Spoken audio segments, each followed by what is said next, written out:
भगवान श्री कृष्ण जब माता देवकी और पिता वसुदेव को कंस के चंगुल से छुड़ाने गए तब उनकी उम्र 14 वर्ष थी। उनकी माता ने उनसे पूछा कि बेटा तुम तो भगवान हो, तो तुम हमें पहले ही कंस के चंगुल से छुड़ा सकते थे, इतनी देर क्यों कर दी? तो कृष्ण जी ने कहा, माता क्या पिछले जन्म में आपने मुझे 14 वर्ष का वनवास नहीं दिया था? माता हैरान रह गई, बोली ये क्या कह रहे हैं आप?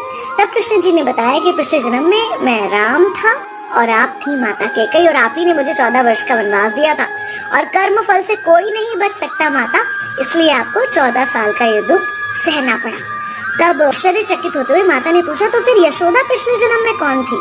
कृष्ण जी ने बताया, वो थी माता कौशल्या, जो 14 साल तक अपने पुत्र से अलग रही थी। उन्होंने उस दुख को सहा था, इसलिए इस जन्म में 14 साल मैं उनके पास रहा और मेरे साथ रहने का माता और पुत्र के प्रेम का सुख उन्हें मिला। कहने का मतलब ये है कि कर्म फल से ना उस युग में कोई बचा था, ना आज कोई बचेगा। खुद भगवान भी कर्म फल से नहीं बच सकते, इसलिए अपने हर एक कर्म को बहुत सोच समझ कर कीजिए, क्योंकि जिसके भी खिलाफ आप कुछ गलत कर रहे हैं उससे आपकी शत्रुता कुछ समय या शायद एक जन्म की है, लेकिन उसके साथ कुछ गलत करके आप अपने कई जन्म बिगाड़ सकते हैं।